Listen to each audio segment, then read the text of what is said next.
دقیقا همون روزها بود که آقای خامنه‌ای بعد از این اتفاق سخنرانی کردن و گفتن که امکان نداره، اصلا امکان نداره یک همچین سرکوب، یک همچین حمله بدون پشتوانه و برنامه‌ریزی قبلی بوده باشه.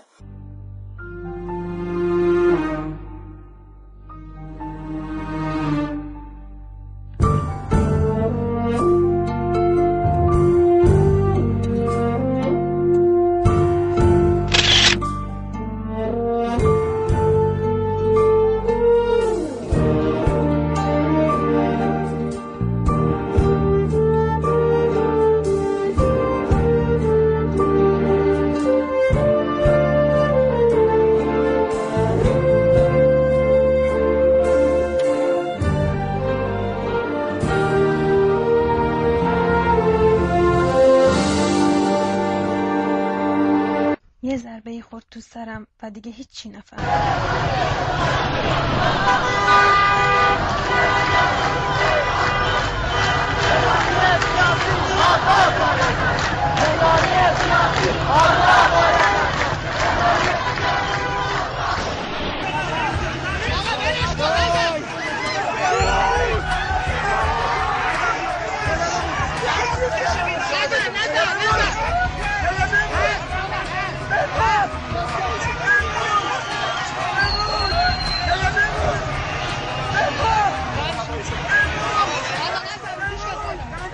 حالا 4 تا خز و خاشاک این گوشه ها یک کاری میکنن.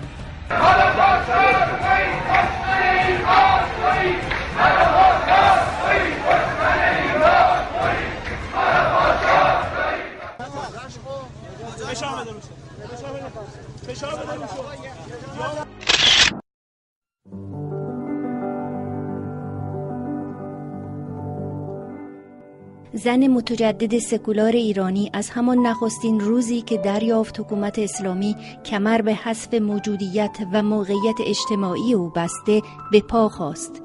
پیش از همه حرکت تاریخی زنان 3 هفته پس از انقلاب بهمن نه تنها نخستین جنبش اعتراضی علیه تازه به قدرت رسیدگان اسلامی بود، بلکه نقطه عطفی بود در تاریخ جنبش زنان ایران برای دستیابی به آزادی و برابری. تظاهرات ما فقط به مسئله حجاب نمی‌پردازه. مبارزه ما ابعاد گوناگون داره. دستمزد برابر در مقابل کار برابر، حق اشتغال زنان، آزادی بیان، مطبوعات، گرد همایی و تشکر. حرکت 5 روزه زنان کارمند، پرستار، آموزگار، دانشگاهی، دانشجو، دانش آموز، پزشک، حقوقدان و نیز بسیاری از زنان خانه‌دار در اسفند ماه به تهران محدود نماند. زنان در سایر شهرهای ایران نیز نگران و خشمناک به خیابانها آمدند، از تبریز و سنندج گرفته تا شیراز و مشهد. این اعتراض سرتاسری حکومت اسلامی را در حرف و تبلیغات به گونه‌ای واپس نشینی واداشت، برای اینکه طرح‌های زنستیزانه و برنامه‌های آپارتاید جنسی را گام به گام به اجرا بگذارد. عدم حساسیت جریان‌های سیاسی چپ، دموکرات و لیبرال اما زمینه رویارویی گسترده و همه‌سویه زنان مبارز را با سیاست‌های زنستیزانه جمهوری اسلامی هموار نساخت. جنبش اعتراضی زنان تنها ماند و بدین ترتیب مقاومت‌های پراکنده زنان آگاه نسبت به سیاست حکومت اسلامی در هم شکست. سیاستی که در اون مایش با ستاندن حقوقی بود که در نتیجه 1 سده پیکار سیاسی، اجتماعی و فرهنگی و تحول اقتصادی به چنگ آمده بود.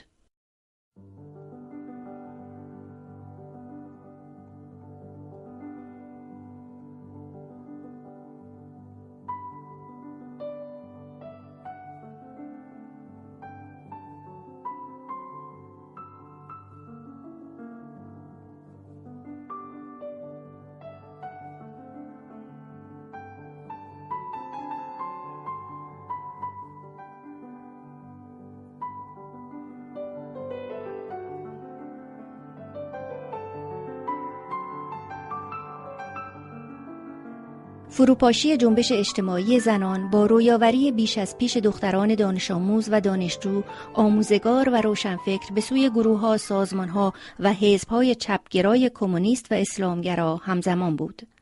مبارزه سیاسی علیه جمهوری اسلامی در سالهای اول پس از انقلاب با حدت و شدت جریان داشت. واپسگرایان شیعی نگران از چشمانداز پیکار دموکراتیک شهروندان ایرانی سرانجام برنامه سرکوب سراسری و برنامه ریزی شده‌ای علیه کلیه تشکل‌های صنفی، فرهنگی و سیاسی تدارک دیدند.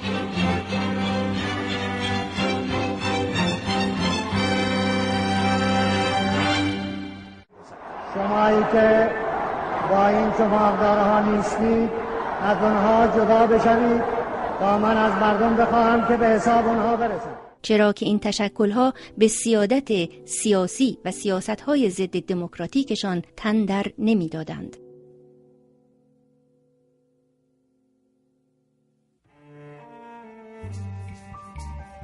بیش از 1000 زن و دختر جوان در سالهای 60 اعدام شدند.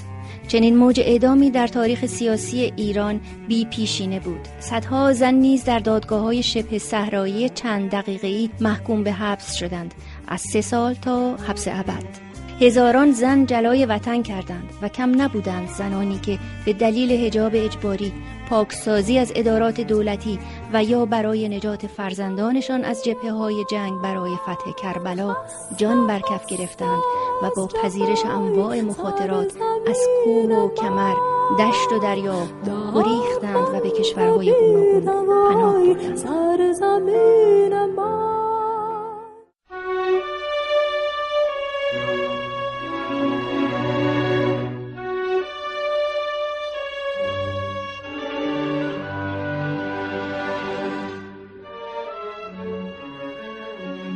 سرکوب لجام گسیخته و خونبار جنبش سیاسی مخالفان جمهوری اسلامی در هم شکستن و از پای انداختن جرگه‌ها، جریان‌ها و چهره‌های دگراندیش از صحنه سیاسی کشور و جنگی بیهوده و ویرانگر یک چندی رویارویی سازمان یافته زنان و نیز مردان دگراندیش و دگرخواه را در برابر فرایند جداسازی جنسیتی ناممکن کرد.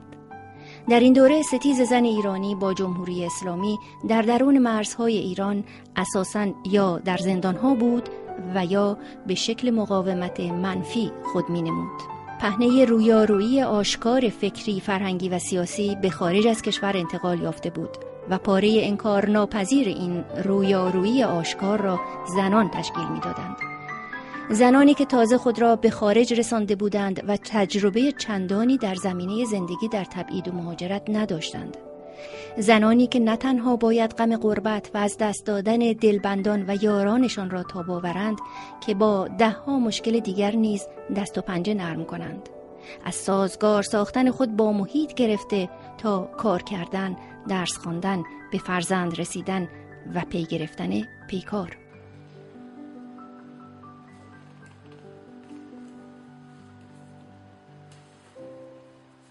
یکی از بستگانم پذیرفت که او را تا مرز برساند، چون هیچ کدام جاده اردبیل را نمی شناختیم. پدرم حاضر شد که به عنوان راهنما با ما بیاید. پدرم بعد از سقوط شاه طرفدار خمینی شده بود. پیکار برای آزادی و برابری. این زنان در برپایی کمیته‌های دفاع از زندانیان سیاسی مشارکت کردند و پای ثابت راهپیمایی‌ها، تحصن‌ها و اعتصاب غذاها علیه نقض حقوق بشر در ایران شدند. آنان در عین حال نخستین پاره دگراندیشان رانده شده از وطن بودند که به بازنگری و بازبینی راه رفته برآمدند و کوشیدند ریشه اشتباهاتشان را به عنوان زن در شکست جنبش دموکراتیک و تثبیت جمهوری اسلامی دریابند. از طریق سمینارها، کنفرانس‌ها، نشریه‌های زنانه و پژوهش‌های زنورانه.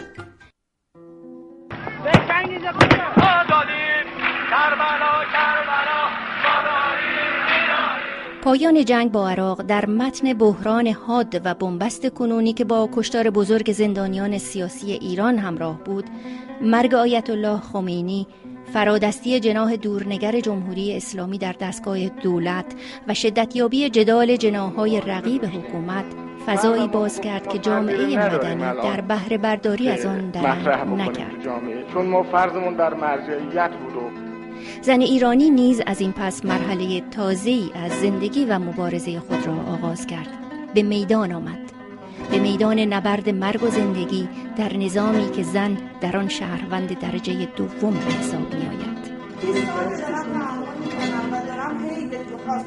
توجه می‌کنم که شاید متوجه بشه که من قصدم زندگی کردنه، ولی این آقا اصلا متوجه نمیشه. یعنی اون چیزی که من بهش محبت می‌کنم اینا جزو وظایف من می‌ذاره و توقعش بالاتر. و نماد زندگی در این مرحله نسل جوان بود و نسلی که در متن نظام تربیتی و تبلیغاتی جمهوری اسلامی پرورش می‌کرد و میبایست تجسم ارزش‌های فکری و فرهنگی نظام باشد و تداوم آن را تضمین کند، رفته رفته از صراط مستقیم خارج شد.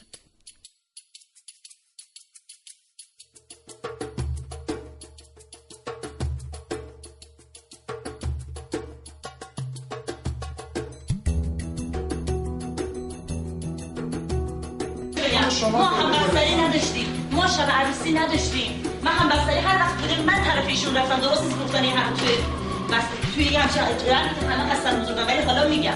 و در این خروج دختران جوان کارهای سترگ کردند، نقش‌های شگفت آفریدند و از این رهگذر واقعیت و موجودیت خود را در همه پهنه‌های زندگی اجتماعی تثبیت کردند. در آموزش عالی، در فرهنگ، ورزش، اشتغال و در حضور در فضای عمومی. حضور در فضای عمومی، آن هم با بدحجابی، بارزترین شکل ایستادگی زن ایرانی در برابر سیاست حجاب اجباری بوده است. توهین و تحقیر پایوران حکومت، بازداشت زنان توسط انواع گشت‌های خیابانی، جریمه و حبس کمترین تأثیری بر این روند رو به رشد نداشته است.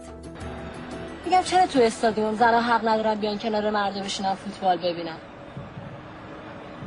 آخ خانم چرا شما نمیفهم؟ اصلا نمیشه زنم برن تو استادیوم کنار مردان غریبه بشینه. پس چرا تو بازی ژاپن که تو همین استادیوم هم بود زن ژاپنی اومدن نشستن فوتبال دیدن؟ فردا اونها ژاپنی بود. آها، یعنی مشکل من اینه که تو ایران به دنیا اومدن؟ یعنی اگه تو ژاپن به دنیا اومدن الان میتونستن فوتبال ببینن؟